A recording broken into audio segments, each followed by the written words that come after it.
come once again to discuss things.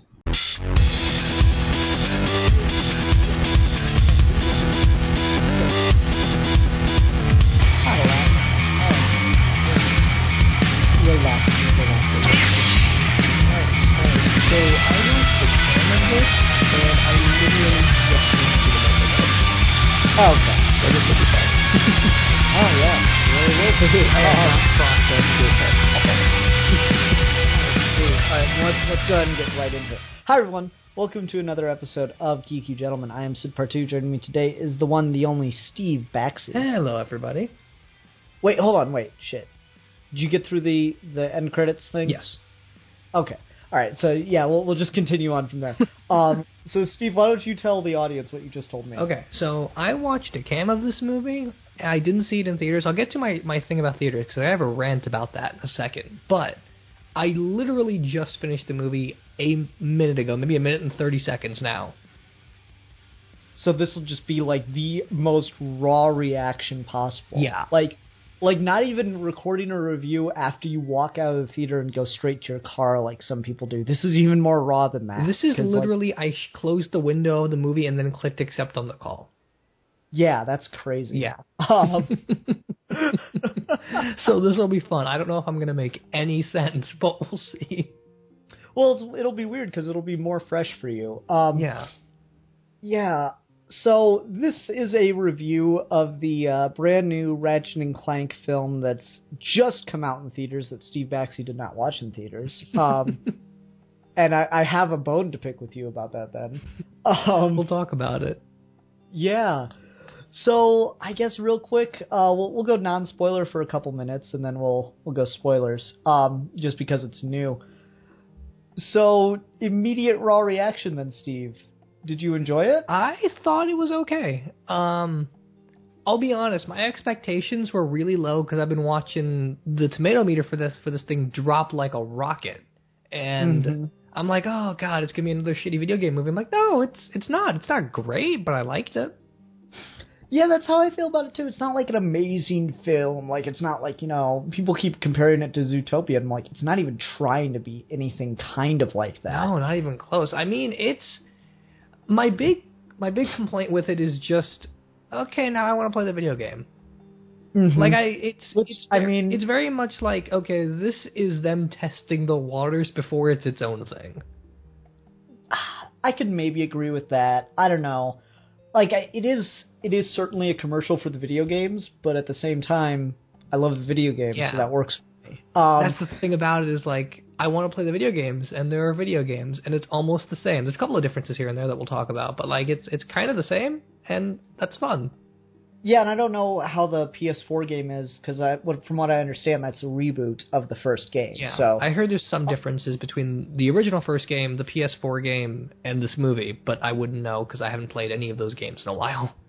Yeah, but man, I don't know. I really did enjoy this. I don't think it's an amazing film. I don't think it's trying to be an amazing film. I think it's trying to be, a fun movie that kids and families can enjoy and that would please fans of the franchise. And I think it succeeds at doing that. And that's all you can really ask a movie to do, is succeed at what it's trying to do, right? Yeah, I mean, that's my thing with it, is this is not a movie that's trying to reinvent the wheel and define why video game movies can be good or be this brilliant satire of sci-fi. It's fun, it's using those characters, it's like someone said, hey, let me just try and replicate why I find these games so enjoyable. Yeah, and it's got a lot of that in it, and yeah, it's got elements of all those things, right? Yeah. It's a video game movie that doesn't suck, because guess what? It actually follows the source material for the games that we love. Yeah. It's a it has a lot of parody of sci-fi in it, but it's not like, it's not like Spaceballs. It's a parody movie, but it's at the same time it deserves just as much a place along the pantheon of sci-fi films, in my opinion. Yeah, I agree with you. I mean, it's kind of like all right, perfect comparison. It's kind of like Shaun of the Dead. Yeah. Okay. Yeah, I totally see you there. Yeah, that'd be my comparison for what kind of parody, what flavor of parody this is. Yeah, no, I agree with you. It's got some really good reference gags, and we'll talk about some of them because there's a Star Wars reference that was just hilarious. There's actually like, all right, this isn't really spoilery because I mean it's just something you'll notice if you just sit and watch it. So, Steve, you will see two people, or one person and a large group of people do this with their video making. And it's George Lucas and kids on their computer who are making their very first film with Windows Movie Maker and using cheesy transitions. And they will do the cheesy box and wipes and weird transitions. Those are the only two people that use those transitions. And this movie used those transitions, so it's just got like a little subtle like nod to Star Wars. That's fun, I found really funny. If you really pay attention to it, you'll see. Like I started to notice all the wipes and stuff that you never see in professional films. So I really enjoyed that. Outside of Star Wars. Yeah. No, that is fun. But you were gonna say something. I'm sorry. No, that's cool. Yeah, I mean it's got some really good reference humor, and part of the funness of this movie is the people making it very clearly like the games a lot, and they were just kind of like playing around with that universe, and they got some really big name actors in here to say lines or to do things that they typically would not do. Like it feels like this is a fun production before it's an amazing product, and that's okay with me. Yeah, and alright, so before we move on from non-spoiler things, because I didn't want to do too long on this, but I was looking up some reviews of it, and one thing I predominantly heard is, well, if you like the games, you'll like this, but for general audiences, there's really no reason to go. And I disagree with that, but I'm not sure if that's because I'm blinded as a fan. I was going to bring that up because the thing about it is, like, there's been so many good animated movies lately that if you're just going in for an animated adventure, I don't know if I'd put this above other, even like, stupid fun movies. But it is Ratchet and Clank, and it's one of those things where, like, okay, if I want to try and explain this series of games to a person, I'll probably just pick a clip from this movie. Yeah. So, like, it's a weird dichotomy. Yeah, like, I definitely think that it's trying to please the fan base, which I appreciate. And I don't know, I can't think of anything specifically that would alienate a general audience. It seems like it's trying its best to stay true to the source material and also just appeal to a general audience. So I don't think that there's anything that should keep a general audience from enjoying it, but I don't know, man. I have my fan glasses on. I can't take them off. I think maybe in places it can be a little pandery, particularly when it comes to Ratchet's backstory. Yeah, I mean, it is very Luke Skywalker, but I think that's something that they added to the games over time. That's probably true. I think more of it's just like, in places of this movie, they feel like they're throwing the fact that there's going to be a sequel at you, and it's like it's trying to force you to think about this movie as if it's a pilot. And that might not work for some people. Fair enough, but that's just so in line with the tropes, though, isn't it? Yeah, that's my thing with it. It's like, I think it's consistent. Like, I don't know, it's weird. We've had a lot of movies like this lately. Deadpool definitely jumps to mind, where they're kind of commenting on the genre within the genre. Deadpool's like a much harder version that I could compare this to as a style of parody as well. Yeah. They're commenting on the genre while being part of the genre, and so they have to follow the same tropes of the genre. And I feel like people, like, I definitely heard this complaint a lot against Deadpool is, well, if it's commenting on that, how come it's not commenting on every aspect of that? Like, I heard people talk about, why don't they mention that Deadpool's girlfriend is totally a damsel in distress? Or why don't they make fun of that fact? And I'd argue that they do subtle things too. And I'd say the same thing for this movie. It's like they're not drawing attention to every single trope they're relying on. They're just relying on the tropes because those are the tropes of this genre. Yeah. No, I agree with you. It's like Pacific Rim in that way as well, where like anything about that movie that people don't like is something about mech anime that doesn't work, and that's partly why the movie's so fun. Mm-hmm. Yeah, so I'm just... I think the reaction to this, the critical reaction, the negative critical reaction, is completely undeserved. Yeah, I think people went overboard with this one. And honestly, you were talking about the tomato meter. I have no faith in Rotten Tomatoes. I cannot think of a single Rotten Tomatoes score that I agree with. Well, see, here's and I'll mention this about Rotten Tomatoes. The thing with Rotten Tomatoes and me is that it's not about being a gauge for a good movie. It's the thing I go to when I'm bored on a weekend and I want to see something. And so I just see, like, what's the freshest looking one of the movies I don't give a shit about. And I think that's how most people use it. And so for that type of audience to look at Ratchet & Clank's score, I think that sends a false signal. I don't think it's anywhere near as bad as that. Because it's like 20% right now, and it's not that bad. I don't even think it's like a 50. Like, a 50 is plain average. I don't think it's anywhere near 50. I think this is, a good 60 to 70. Yeah, I mean, we'll get to scores towards the end, but I think it's a good 70. Yeah, that just seemed... And, those aren't our scores, so you guys still get the mystery. Woo. Well, I mean, like, I'm sure if you do the math, you can convert and find out what our scores will be later. Yeah, certainly. But, it works, because we'll use this to transition to spoiler territory, but... Yeah, I don't understand why there's such a backlash. Like, I hear people going, oh, well, it's such a trite, cliche thing. Like, that's the genre, though. That's such a non-argument to me. Yeah. If you make that argument, you clearly didn't get it. Yeah. I mean, the movie, since we're transitioning to spoilers, I'll spoil the first, 5 seconds of the movie. The movie opens with the little... establishing shot and location marker telling you bad guy speech in 5, 4, 3, 2, 1. And the bad guy starts a speech. Yeah, no, that was perfect. Like, this movie very clearly understands what it is all the way through. And that's both good and bad, because there are places where it could be better, but very clearly it's not trying to be this brilliant lampooning of the sci-fi genre. It's just trying to play with those tropes. Yeah, and so the main criticisms I'm hearing about the story, at least, I've heard things about the animation that I completely disagree with. I've heard things about the voice acting that I just generally disagree with. But the main complaint I've heard about the story is it's just so bare bones, basic, and I'm like, that's the genre. Yeah. It's the most quintessential version of this story that they could do and still have it be true to Ratchet and Clank. Yeah, I mean, it's Luke Skywalker, like you said.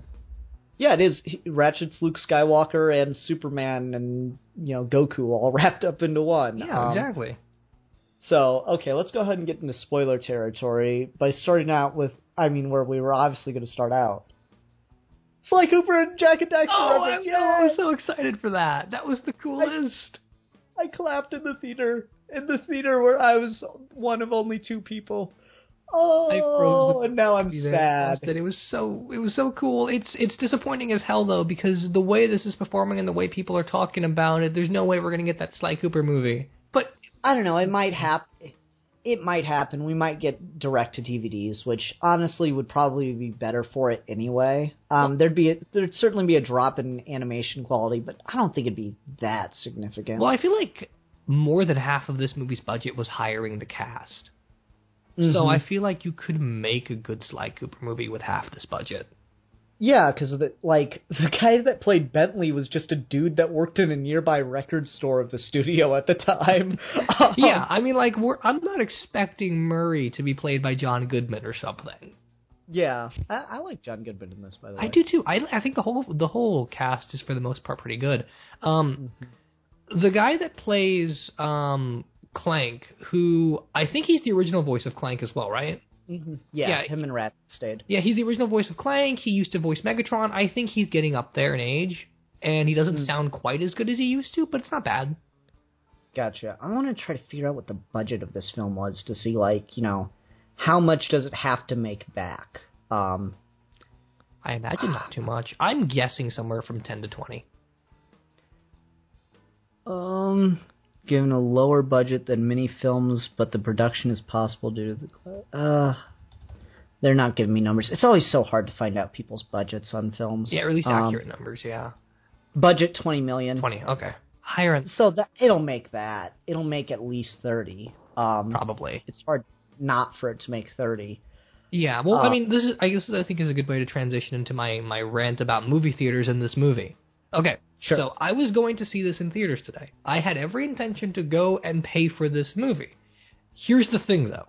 This movie's coming out right before Civil War in the U.S. Civil War is already out overseas, and so this movie's getting almost no showtimes whatsoever overseas. But in the U.S., it has a week. It has a week to just be a movie in a theater before Civil War shows up and dominates everything. Because regardless of how good or bad that movie is, it's going to make money. Ratchet and Clank is being put in time slots as if it's been out for like 4 or 5 weeks already. The showtimes range, at least in my area, from like 5 in the afternoon to like 11 at night. And like there's nothing on Saturday. On Saturday, there was 2 showings. One at super early when the theater opens, and one before it closes. Yeah, that's what mine had better showtimes than that. I had like a 1 o'clock, and then there was like a 7:30 or something. And at least there were 2 different versions. You could see it in 3D or 2D. I wonder how the 3D is in this. I didn't think about that as I was watching it. I imagine it'd be kind of bland. I don't think this movie was trying to be 3D, really. Yeah, though maybe there would have been jokes that I would have noticed better if it had been in 3D. That's fair, yeah. It's like they even made that point in the trailer. It's like, where's the stunning 3D? So yeah, I don't know. Like, I hope the movie makes money. I have no idea why they did not market this thing for shit. No. And pisses me off. They didn't at all. If you want to watch TV spots for this, they started up around like 11 o'clock at night during like just a couple days before the movie came out. Like, it's not getting good airtime at all. And like, so really, if it doesn't make a profit, if it doesn't, $30 million would be acceptable. $40 million would at least doubled its budget. But if it doesn't turn like a huge profit, there's no one to blame but the marketing department. I'm not saying that this movie would have been, box office record setting, but you could have easily made a good profit on a $20 million movie on this. Yeah, I mean, it should not have been hard. Yeah, I mean, you could have. I think they released it at the wrong time of the year. Like, it feels weird that you'd put this movie right in between Batman vs. Superman and Jungle Book and Civil War and all that. Like, this is one of those things that should have been later in the summer. Surprise. Yeah, this should have been either later in the summer or fall, but still. Yeah, I mean, that's just crazy to me that they didn't do any... Like, especially since it's Ratchet and Clank, you could have done a lot of fun stuff with their...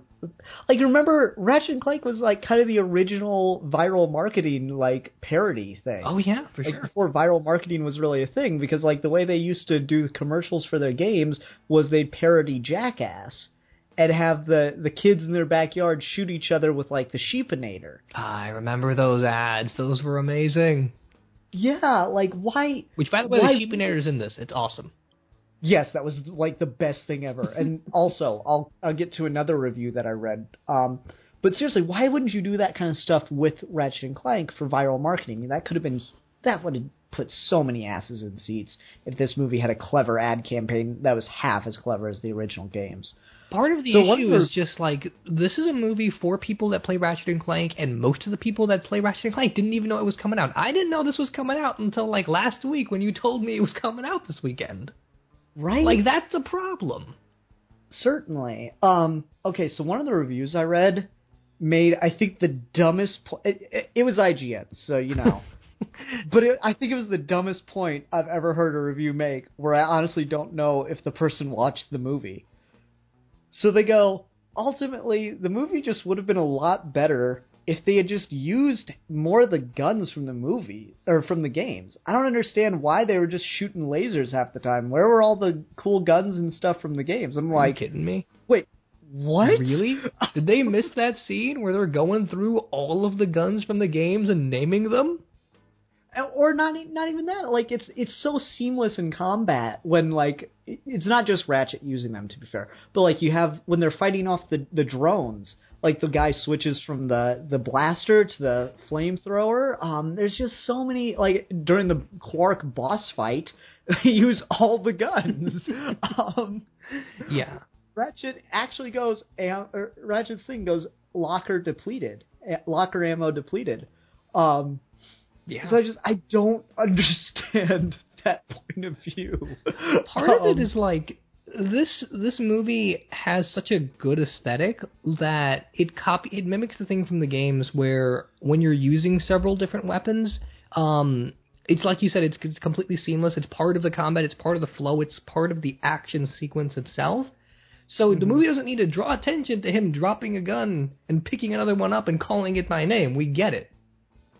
Yeah, it just works really well. And even then, they still name them. They do. Like, Ratchet's shooting Buzzblades at Quark, and Quark goes, "Buzzblades, I trained you better than that." And then Quark throws the tornado gun at him, and he calls it Tornado Gun. And then, of course, my absolute favorite, because I was waiting the whole damn movie for the Rhino to show up. Oh, yeah. And Nefarious pulls out the Rhino, and he goes, "Rip ya new one." TM. Oh, that was fantastic, yeah. Yeah. By the way, what did you think of Quark? He's my biggest problem with the movie, to be honest. Okay, cool. I thought I was the only one, because I thought... It's weird. It might be just because of the comparison to the games and what they did with him much later on, but, like, I don't know. I feel like they kind of took his teeth away. Well, I don't know if I'd go that far, because the point was Quark was always kind of pathetic. Yeah. Quark was like the ultimate guy who accidentally saved the day and then just didn't tell anybody and just kind of went with it and got all the fame and fortune. Like in the original games. I haven't gotten to the PS3 ones. I own them all now, and I'm working on playing through all the games, but I'm still trying to get to 100% on Up Your Arsenal.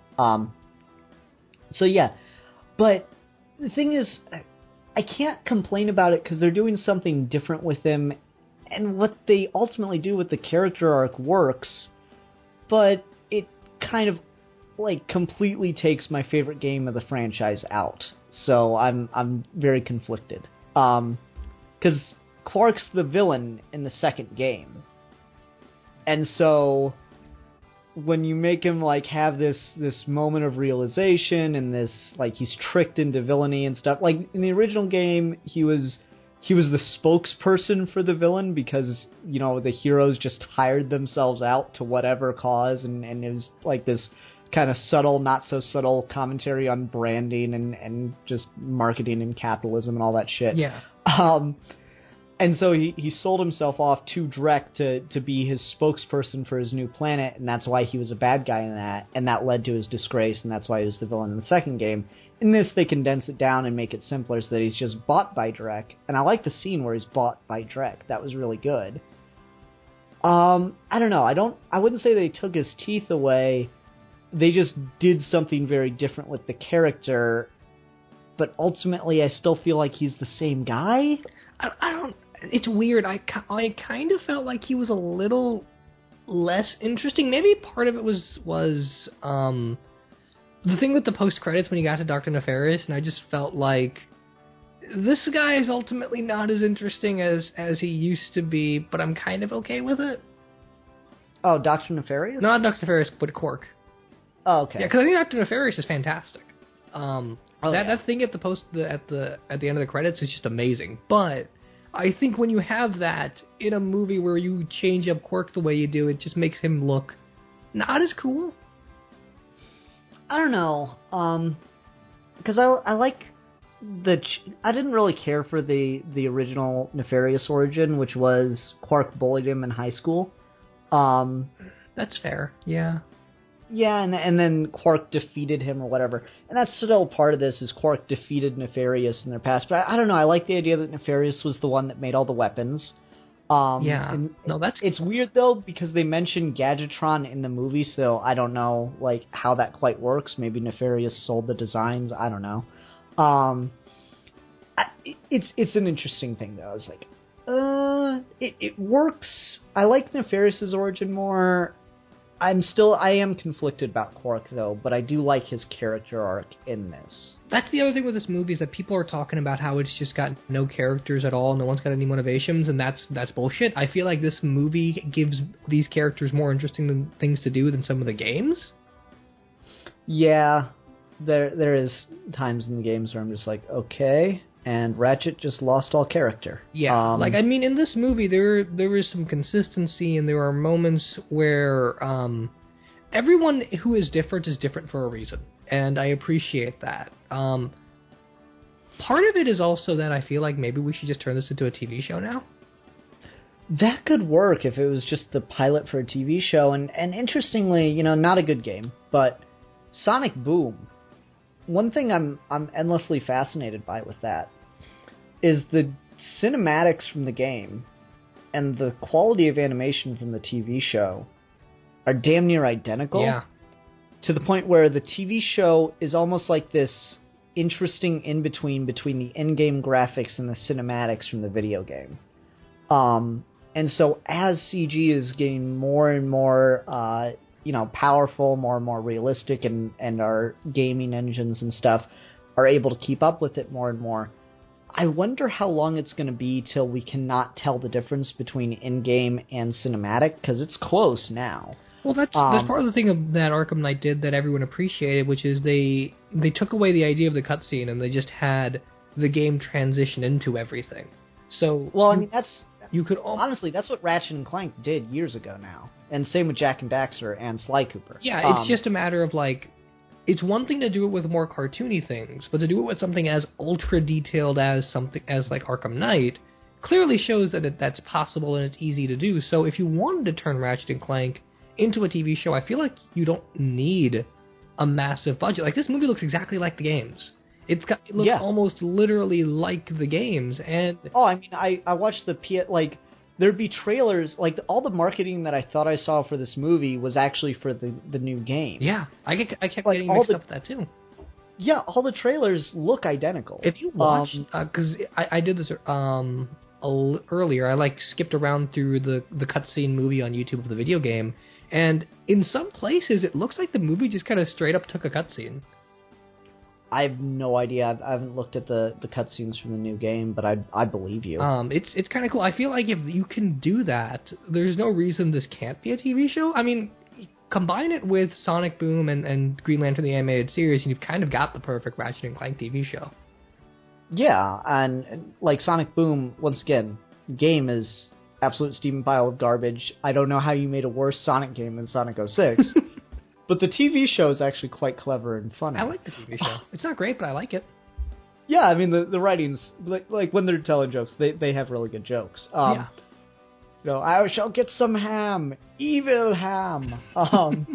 Just little shit. I like it. Yeah, it's quippy. I like it.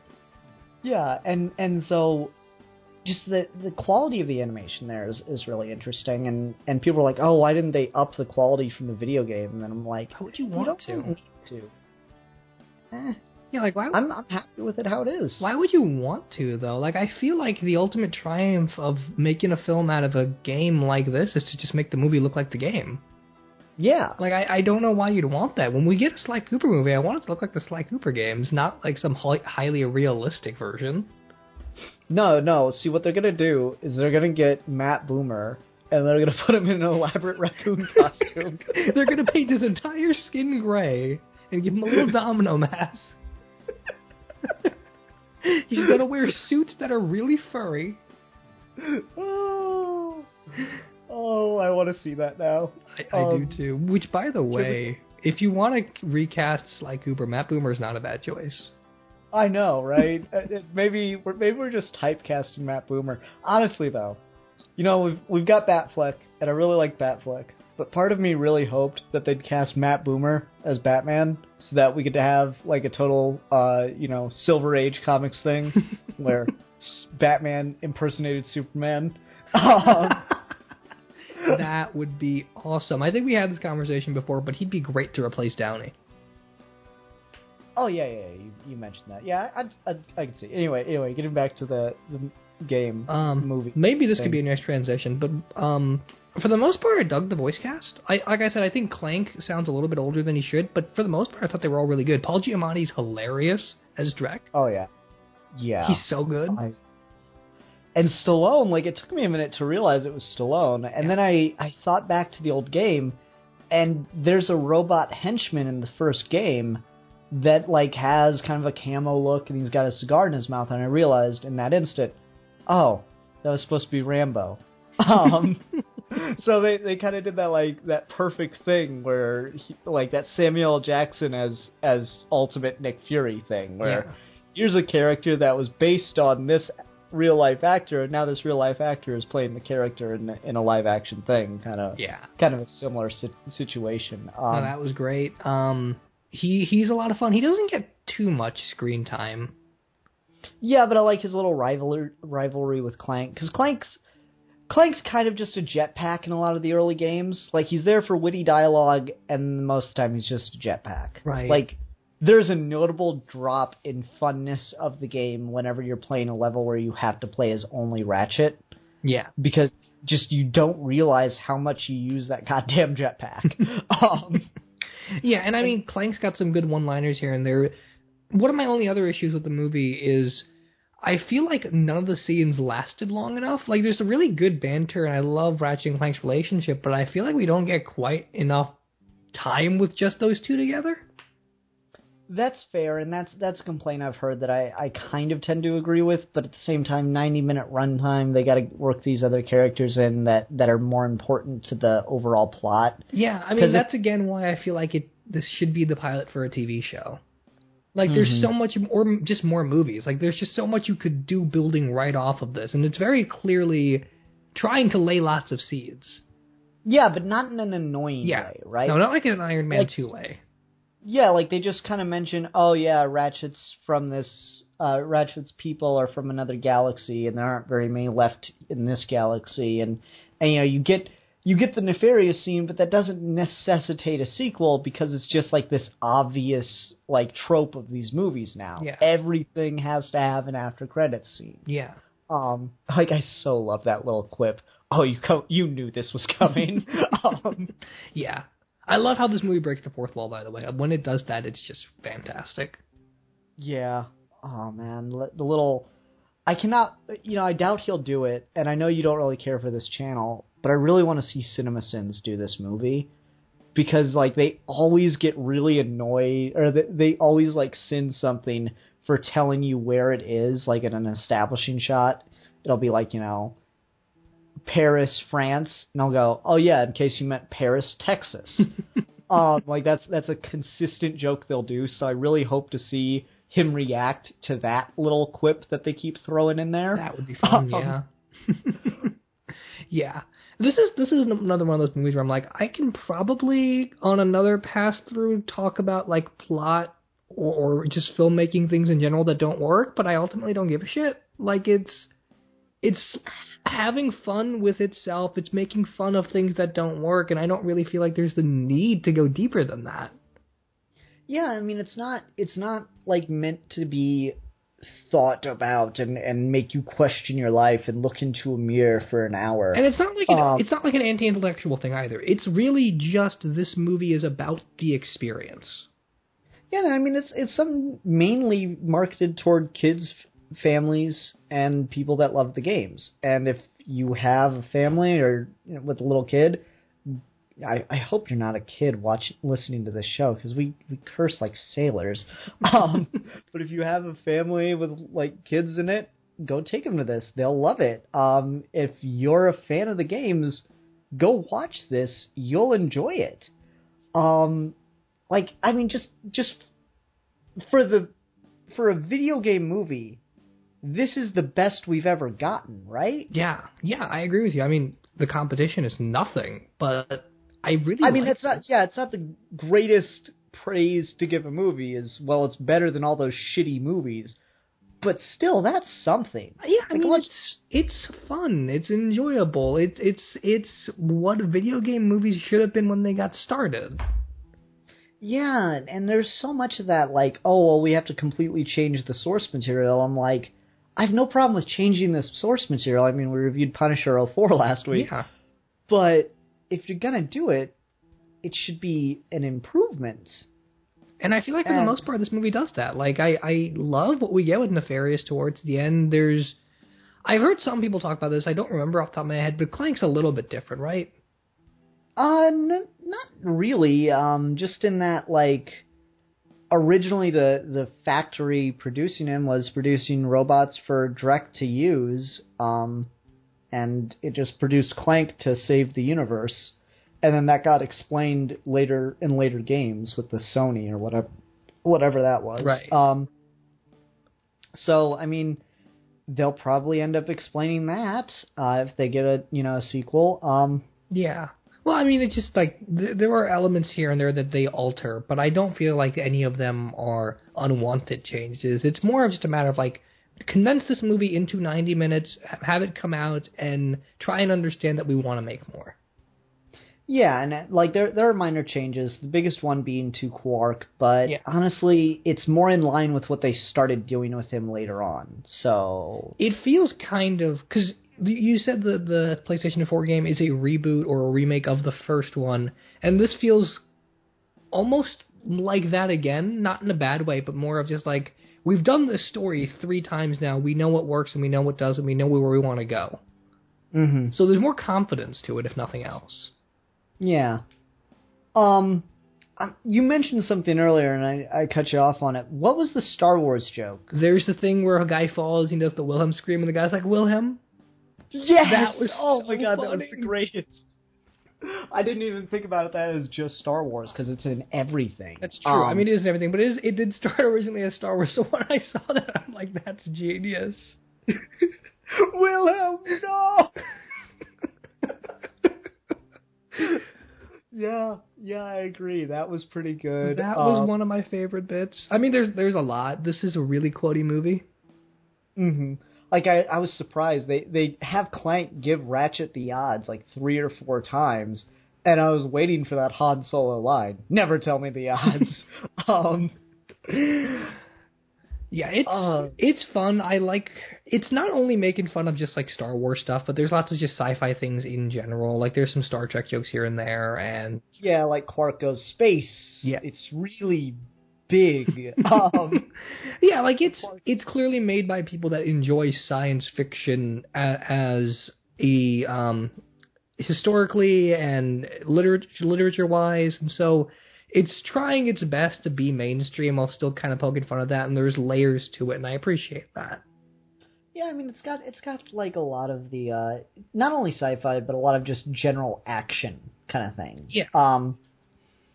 And just speaking as kind of like on the improvements that I think it made in adapting the games. Like I don't know if maybe they ended up explaining this at some point in one of the games, and I just never caught it because I don't care.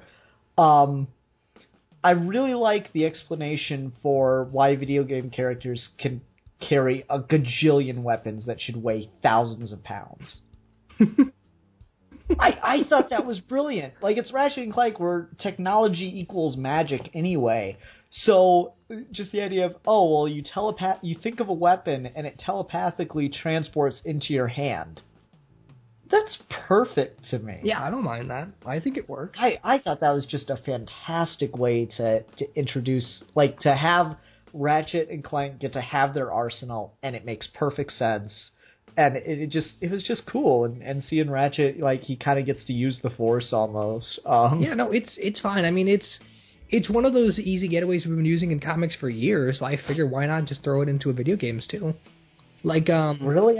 I've never seen that in a comic book. For Ant-Man, for shrinking characters, for Iron Man, when he switches out, when his armor is able to transform and stuff, they always do this thing where, like, it's not that what you're wearing is created randomly or destroyed randomly, it all goes into a separate dimension that we're able to pull it out of when you need it. Oh, I mean, that was, Green Lantern batteries. Yeah, Green Lantern batteries. It was a thing in the Ant-Man movie where I'm like, you made it make less sense than in the comics. Yeah. I love the scene in Green Lantern Secret Origin where Sinestro's like, wait, they didn't tell you about pocket dimensions to keep your battery in? I keep mine in my locker. Yeah, I remember that. Hal Jordan's just such a lovable buffoon. He is. He's fun. Yeah, this like little sci-fi stuff like that. There's just, I mean, obviously the Star Wars, and not even Star Wars, because I mean J.J. Abrams brought it to Trek, so fuck it, why not? In his first Star Wars movie, the blowing up planets and stuff. And I like that blowing up the planet isn't the end game. There's also, the plot of the original game's bad guy to put all the planets together and make a big super planet. I like the Quardian or whatever his name was sitting there looking at the picture on the brochure and then looking at the planet. He's like, I don't see it, man. And I mean, that's also making fun of Star Trek and stuff. Like, it's very much a simple plot, but when you look at sci-fi history, there are so many things that have made over-serious stories out of these ideas. Mm-hmm. And just getting this is refreshing, particularly because, I mean, it's no secret that I loathe Batman vs. Superman, and getting a movie that much of a downer compared to something that's this fun, maybe I'm just enjoying it more because of that. I mean, it's possible. I was going to enjoy this no matter what, was my thing. That's fair. There was very little chance that I was not going to like this movie unless it was just absolute garbage. And, yeah, I mean, I enjoyed it purely on nostalgia alone, but reading reviews of it, I couldn't figure out what people were talking about. Like, I could understand why you might get the idea that, yeah, this is a really, basic, bare-bones plot, but if you think about it for more than 2 seconds and realize all the references and jokes they're making about science fiction, you kind of get that it's a parody of sci-fi in the same way that Shaun of the Dead is a parody of zombie films that's in love with zombie films. Yeah. So I don't know, man.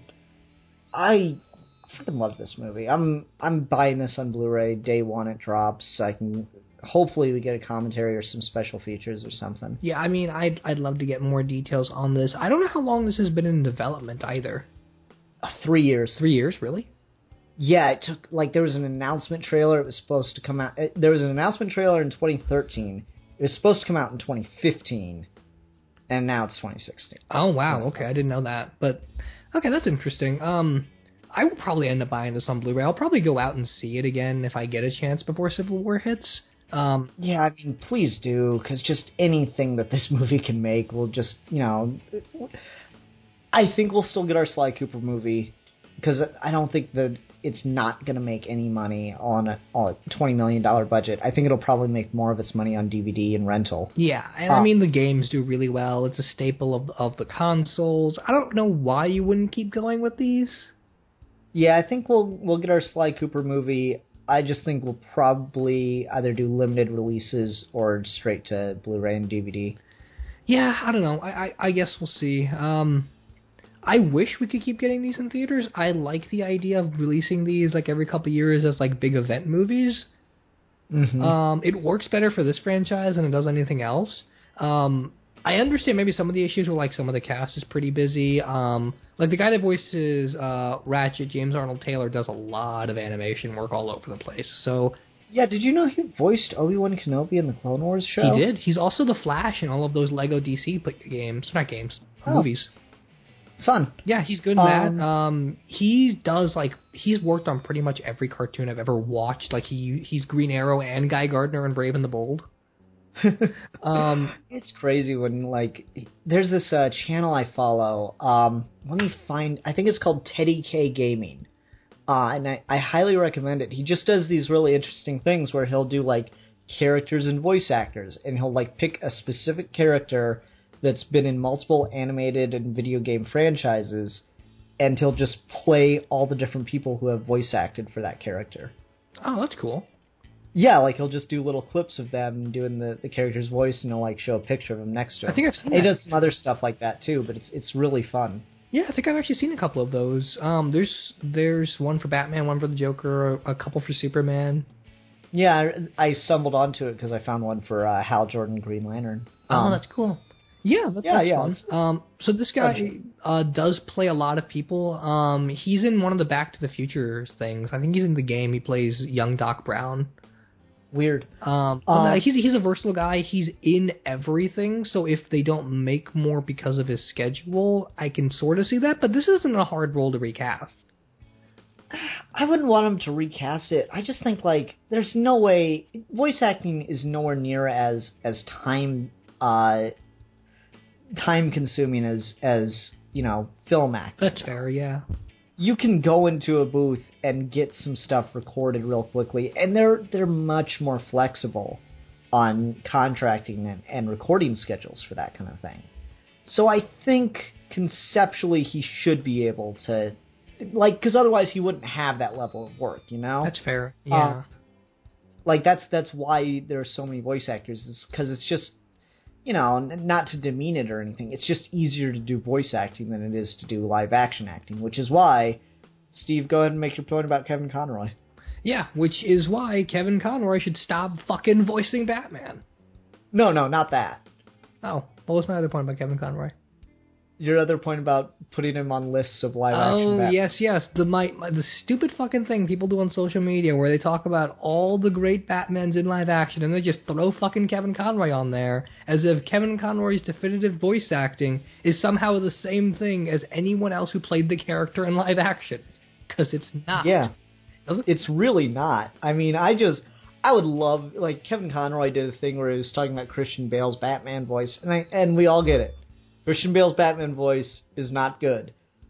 But, I mean, you fucking put on that costume. Yeah. And try your best to do, like, amazing Kevin Conroy, sound booth, water right next to me delivery. God damn it. No, I mean, like, acting in a film and acting through voice are two very different and equally valid art forms, but they are not interchangeable. We have seen lots of crappy animated movies that had big-name actors voicing characters, and they don't know how to voice act, and vice versa.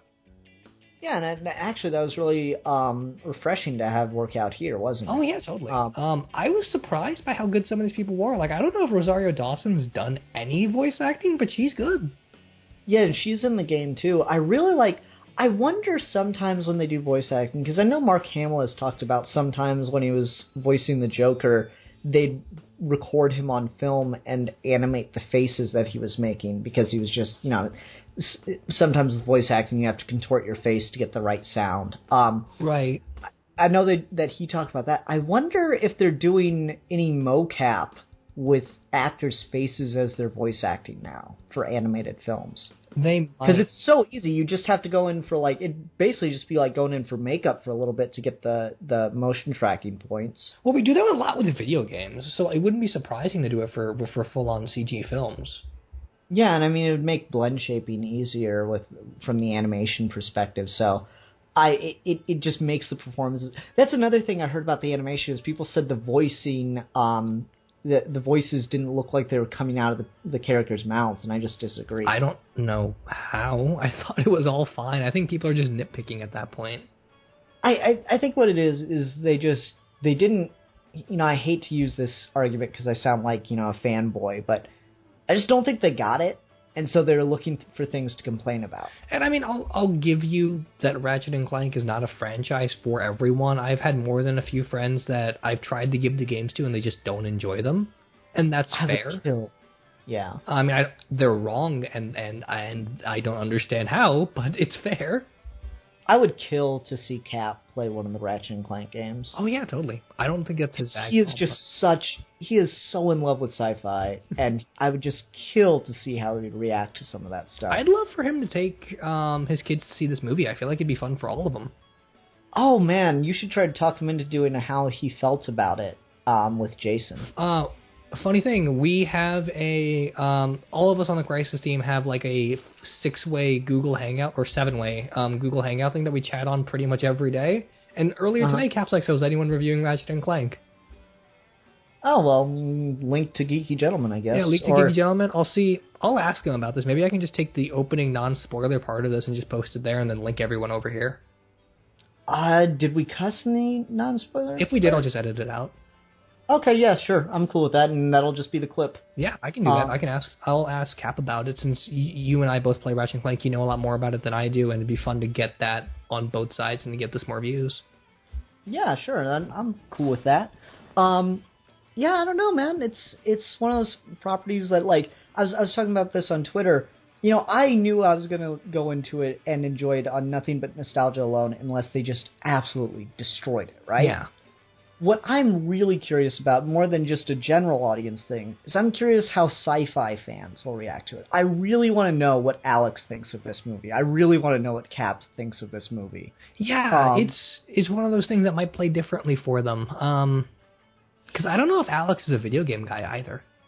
He's not. Okay. Like, I remember I asked Alex if he wanted to join our Let's Play of Predator Concrete Jungle, and he's like, I don't video game at all. I don't even own a system. That's hilarious. That sounds very Alexy. Yeah.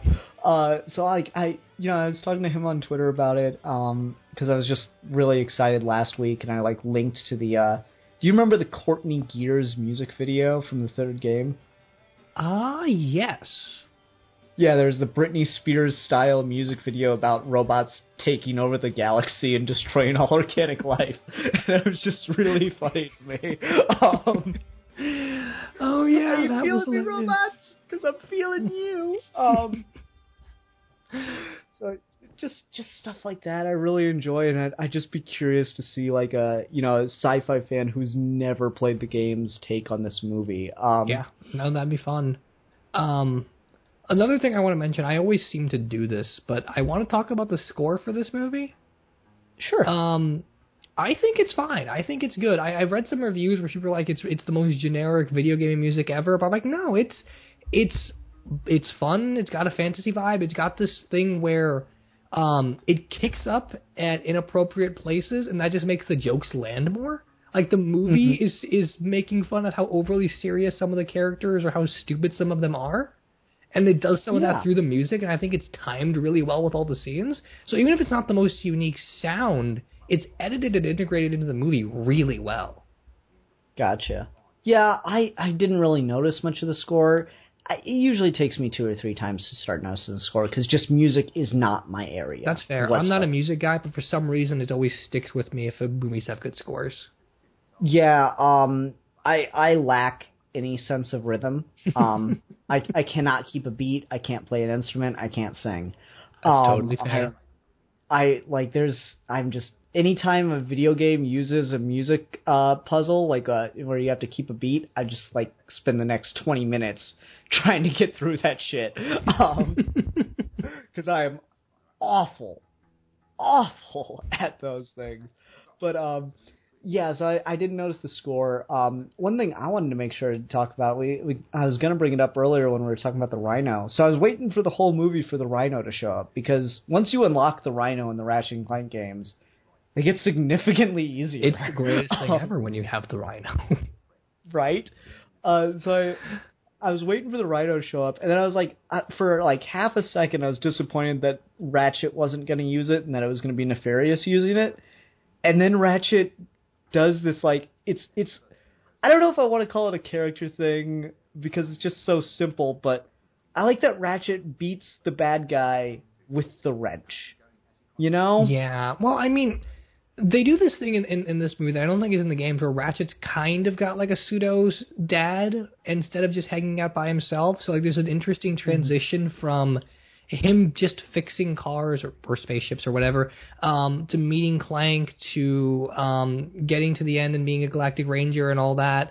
The games always sort of have this element of pure creativity of, if you want something, you can build it, you can get to it, and whether it's a tangible object or an ethereal concept or something. And so beating the bad guy with the wrench is a good way to solidify all that, without trying to get too sappy about any of it. Yeah, and I like the simplicity of it, because there'd be challenges in the game where, some of those gladiatorial matches, the hardest ones were wrench only. Yeah. And, especially in the first game when you had wrench only stuff, it just made it so much more difficult. Because, in the first game, you couldn't move when you threw the wrench. So, if you got hit right then, you were screwed. But yeah, I don't know. I really like that. It's a nice little tribute to that, and it's the ultimate weapon from the games is getting topped by the most basic. Yeah. And I don't know. That just kind of worked for me on some level. I like that. I like the visuals of cycling through all the weapons and such, and then ending on that note. The whole kind of every one of these characters got a really big, grandiose plan for something, and everything sort of just fizzles out to something simpler by the end for everyone. I think that's fun. I like how well the magnet thing was seeded too. That's just good writing. When your movie only needs one gimmick, right? Yeah. And it's introduced from the very beginning. It's like, well, what would I ever need that thing for? And it just looks like it's going to be a throwaway joke where Ratchet did something silly and he got kind of like a cartoony, metal flying across the world to hit you, whatever. And then it's like the most important plot point in the entire movie. Yeah. No, all that stuff's really good. It's a very basic story, but not in a bad way.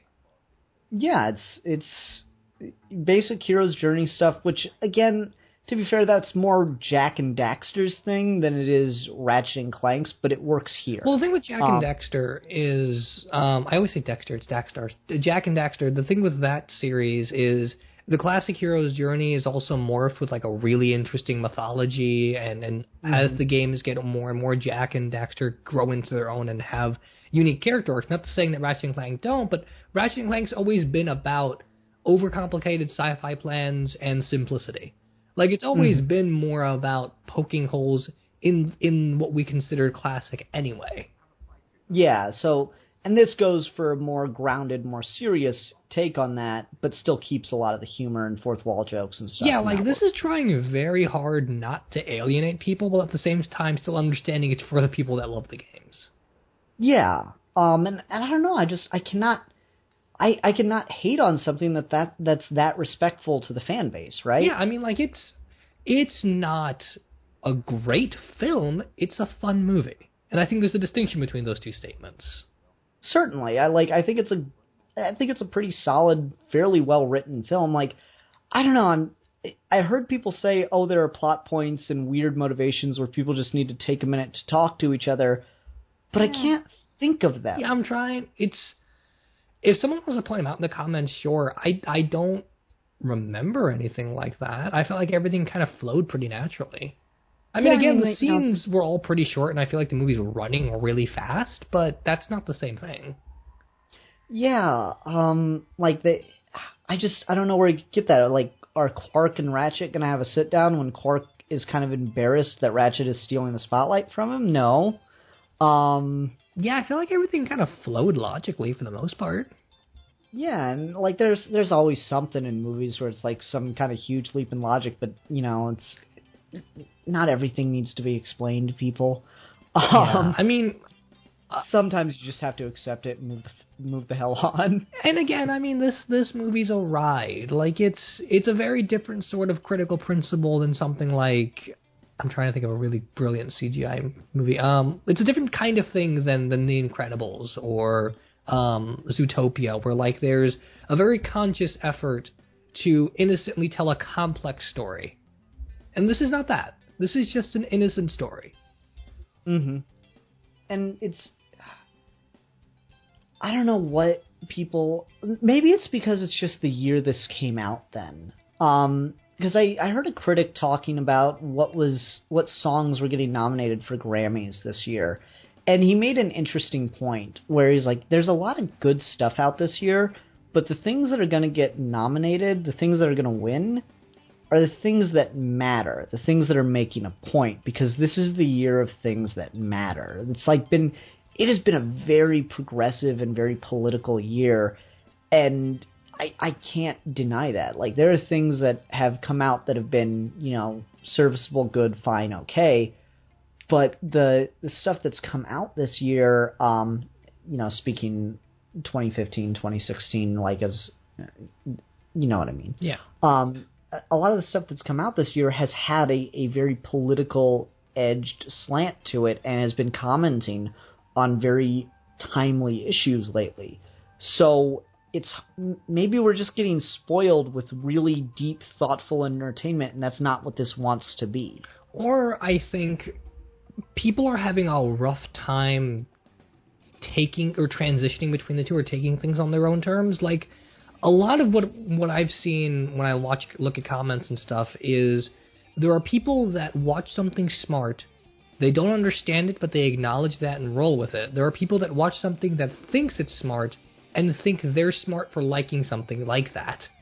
That's a lot of likes in one sentence. And then there are people, and then there are things that are about the entertainment, that are about just the sheer value of here's a break from that. Like, the brilliance of something like Ren and Stimpy or Animaniacs is not that they attack everything and have brilliant points on morality and ambiguity and all that.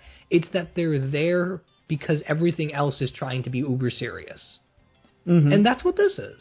And that's what Pacific Rim was. And that's what Dracula Untold, for the most part, was, where there's lots of really interesting good and bad stuff out there. Having not seen Civil War, if you just look at pure crowd reaction, there's the movie that thinks it's really smart and thoughtful about Batman vs. Superman, and there's the movie that's actually thoughtful with Civil War, and then there's lots of stuff in between that's just okay to good.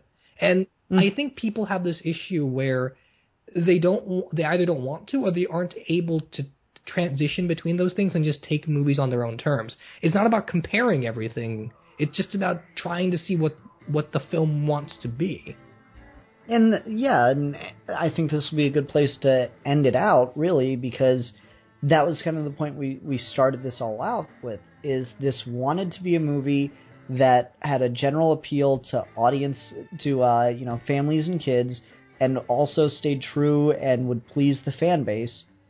And I think it's accomplished that. It's just not going to do well, which is disappointing. Yeah, I mean, I think this is a lot like... this is one of those cases where what it did and what it wants to do is going to live and die by the sequel. If we get a sequel that ramps everything in here up a little bit, then this movie proved its point that it's perfectly fine and it's validated. Not to say that it's not good where it is right now, but I think, at least to the general public, they'll see where this movie was coming from if it gets that sequel. Yeah. Looking up the box office, and it's so hard to tell if it's going to just be domestic or worldwide, and so far, that's disappointing. It's only made $600,000, but that's due to change over the weekend. Yeah, I mean, it did just come out today, right? Yeah, well, I think Thursday, but... Oh, yeah, the movie's basically... Yeah, no, today. Yeah. It came out today, so... And usually... For people that don't know, we record these things on Friday nights. Yeah, so, it's a little bit different. You'll get it on a Sunday when you actually have box office numbers. Yeah, so if I remember, I'll put a link down to the box office for this movie in the description. And if I don't remember, and the link's not there, tell me that the link's not there. I'll put a link down to the box office in the description. Now that you've made a point of it, I feel like you're going to have a hard time forgetting. Dude, you would be surprised. I forgot to edit the episode last week. I was wondering why it was a day late. I'm like, I was there for that recording. It's not my fault. No, man, I was just like... I was sitting there on Sunday. I had kind of a busy day on Sunday. Did some running around, and it's like 5 o'clock, and I finished Cap's Superhero Rewind intro. This looks amazing, by the way. Have I told you that yet? No, thank you. So good. The moment Cap got it, he called me up on Skype out of the blue, and he's like, I have to show you this. And we just sat there talking about for half an hour how good it was. Yay, cool. So. I'm really glad. But anyway, no, so I get done doing that, and I start getting ready for work, and I'm like, I forgot to edit the episode. And it's not like I got up late or anything. I was up at 9 o'clock in the morning that day. I had plenty of time. I just completely fucking forgot to edit the episode. But ultimately it all worked out because I got a reply to a comment that I left on a guy's video on Friday that week before we recorded. It was a guy who's doing a cover of the Mark Colley In Time song. And I said, hey, I'm doing a review on Sunday. Do you mind if I use this? And he replies on Sunday night saying, well, it's probably too late now, but if you want to, sure. And I was like, oh, I forgot to edit the episode, so it actually works out. So serendipity. The universe is working through me. That's Steve. Hilarious. Yeah, just I wouldn't have had a chance to tell that story unless you had brought that up. So, I don't think I've ever forgotten to edit an episode. There have been times where I just couldn't get to it or whatever, but just straight up forgetting. I feel bad, guys. But I don't know, that episode's doing pretty well. I mean, I thought that was a good recording session overall, so... Yeah. Anyway, back to Ratchet and Clank. Okay, so let's go ahead and do a score on this movie. I'm tempted. Do you want to do 2 scores? Because I can think of 2 different ways to rank this movie. I think I know what you mean, so yeah. Yeah, I want to do, like, just a general as a movie. And then I want to do just a general as a fan of the franchise. Yeah. Score. So and we're going to do 2 different adjectives or no, my bad, 2 different nouns for each score.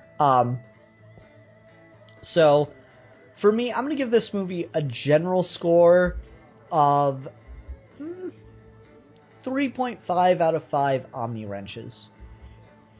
Yeah, I'm gonna general score. I'm tossing between a 3 and a 3.5. I'll probably give it a 3 out of 5 redone Quark Origins. I don't know if that's a noun, but okay. Good enough. As for, right. Do you want to do the fan one first, or? You go ahead. Okay, well, as for, like, Ratchet and Clank fan base review, I'd probably give it closer to, a 4.5 out of 5, hilarious Star Wars references. Mm-hmm. Damn it, you stole mine. I was going to say Wilhelm's. Okay, for me, as a Ratchet and Clank fan, and keep in mind, I'm more of a Jak and Daxter, and I'm more of a Sly Cooper fan than I am a Ratchet and Clank fan. I'm going to give this 4 out of 5 teleportation telepathic guns. That's interesting. Okay. Yeah, like, I don't get me wrong, I love Ratchet and Clank, I love Sly Cooper, I love Jak and Daxter, but it's in the reverse order. No, Jak and Daxter is one of the greatest game series of all time. Whenever someone tells me, well, video games really didn't get stories until Batman Arkham Asylum, I slap them in the face with a copy of Jak and Daxter. Jak 2 for me is probably one of the greatest video games ever made. Yeah, I agree. Like, you don't need... Like, honestly, that was the first game I played. The first Jak game I played was Jak 2. And I was like, oh, well, yeah. It's 2, so I'll go back to the original game. I was like, wait, what the fuck? The original is a weird culture shock, but no, the second game is one of the most fascinating, immersive experiences I have ever had. Yeah, I agree. It is a fucking fantastic game. It's a fantastic story. And 3 just builds on it and is amazing, too. Is amazing also. I'll use also instead of TOO in that case because it sounds English weird. Language, everybody. Yeah, so like I love Jak and Daxter. Those are my absolute favorite games of all time. Lost Frontier does not count. Jak X is at least fun. I like Jak X. It's not a great game, but it's a fun racing game. Yeah, it's a fun racing game. That's all I needed it to be. As for Sly Cooper, I think also has a brilliant story, and I just wanted to give some thoughts because I don't know when else I'm going to get the chance to do this. Sure. Sly Cooper is also a brilliant series of games with some really strong story. I mean, just in the first game, you have a character who is orphaned, and literally all he has is his family name, and that is endlessly fascinating. Oh no, I absolutely agree with you. I think that is one place where you could get a lot out of a 90-minute runtime with a movie. Certainly. I mean, all the Sly Cooper games have major themes about family in them. Yeah. Family, legacy, expectations. Yeah, family, legacy, expectations. That exactly. Nail on the head, Steve. That's what all those games are about. And I love them for it. And Ratchet and Clank, I love those games. It's fucking amazing to play. These are my top 3 franchises. These are like some of the greatest gaming franchises ever, and it's part of what makes the PlayStation 2, in my opinion, the greatest console that's ever been released. I agree with you. I don't think anything ever tops the PS2. Yeah, at least not yet. Not and in I don't lifetime, think anything, but we'll see.